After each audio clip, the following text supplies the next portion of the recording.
Beautiful Bible you got there. Thank you. Yeah, this is actually it's an older Catholic Bible that I had, the Ignatius Bible, and it was falling apart pretty bad. So I had a guy out in California rebind it and then put a new leather cover on it, and now it's a premium Bible. You like the leather? I do. Badalassi leather. Let's talk about Bibles. What makes one good? What makes one bad? I mean, not the text, but... So I just got an ESV. We'll start with this criticism. Sure. I just got an ESV, which I love, and it was, I think, really nice black leather. But it's too floppy. You hold it like this and it kind of bends down. Yeah. I like a bit of... Some girth there. Some girth, some thickness. Well, there's a couple things. I know you've given this plenty of thought. There are 10... Yeah, do you want the short version or the long version? So whatever you want. Well, I think, what makes the strength of a Bible is in the binding, and it's this part right here. Okay. Because the block of the Bible, that's the text block, is held to the cover only by that strip right there. Okay. Now, you can either have just a paper strip here glued down, and the whole Bible's as strong as that piece of paper, the hinge, or this can be the hinge holding it together. That's number one. And that's what you want? The second one? Yes. Okay. See that right there? Yeah. I've never noticed that in the front of a... Yeah, a premium Bible has that. Okay. Of course, the leather, and it has a stitched block, not a glued block. And...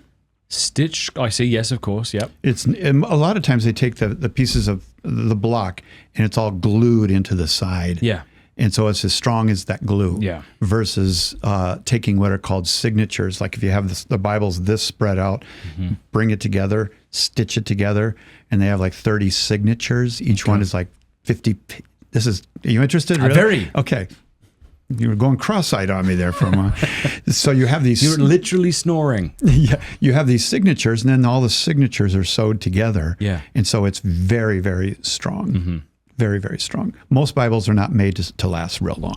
All right, I want to say thank you to Emmaus Academy. They've put out this brand new digital platform to help you grow in your love of sacred scripture and therefore your love of Christ. If you're like me, you know how tempting it is just to waste so much of your day on YouTube, like maybe you're doing now, or listening to political podcasts and other things. The truth is, we do often have the time to grow in our knowledge and love of Scripture.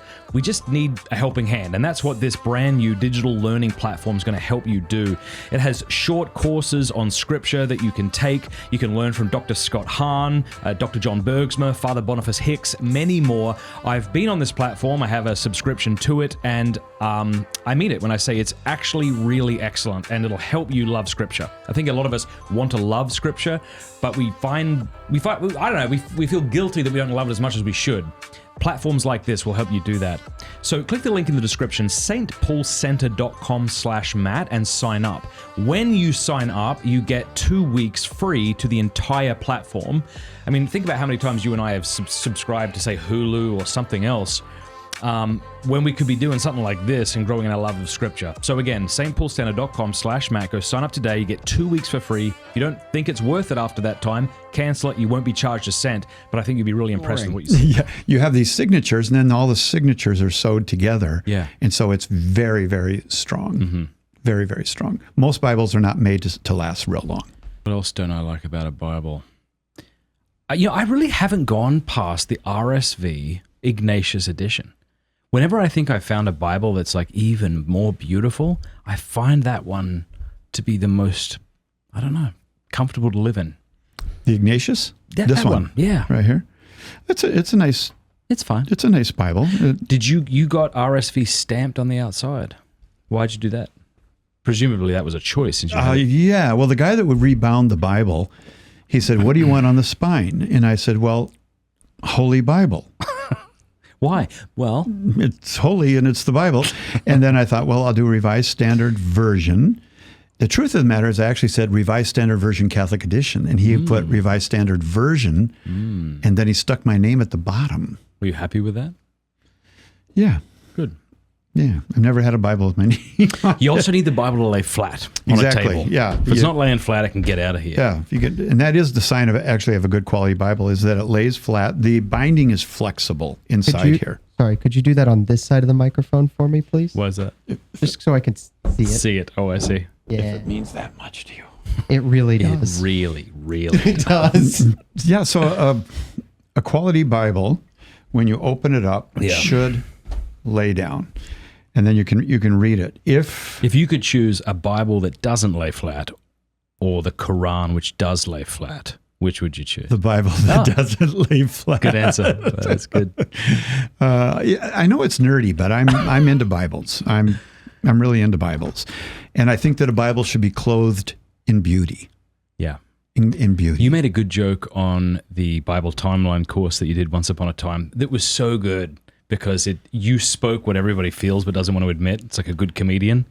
You said something about, here comes New Year's Eve. You make this New Year's resolution. You're going to read the whole Bible in a year, and you go out and get a new Bible because the old one doesn't work anymore. That was just such a great line. Yeah, I'm surprised you remember that. That's good. And that's the truth. People are like, I want to consume this thing. I just want to devour the Bible. It's like if you see a baby, what do you say? You look at the baby and you say, "Oh, you're so cute. I just want to eat you up." Yeah. And that's the way you feel about a good Bible. It's the way you feel about the Eucharist too. I just love it. I want to eat you up. Yeah. And that's the way it is. They want to devour the Bible. But here's the thing about Bible philosophy 101 is that people want a Bible that they can live in. Yeah. And they want a Bible that will be with them when they're old. They want the Bible to grow old with them because it is, if you look at the patina of the leather, you look at the pages that they're worn, the messages that they've written it. Totally. It is like the lines on your face. It tells a story. It tells a journey that you've been on. But you want to live in it, I agree, but you don't want it to be, the margin to be so wide that it becomes unruly or the text becomes increasingly smaller to allow for the wide margins, yeah? No, you don't. Yeah. You and I are a lot like that. Oh, really? You want enough margin to make some notes, but you don't want enough margin to call it a diary. Yeah. Because you only write in a diary once. Hey, thank you so much for watching. Before you go, do us a favor, leave a comment, let us know what you thought of the video, like, and subscribe.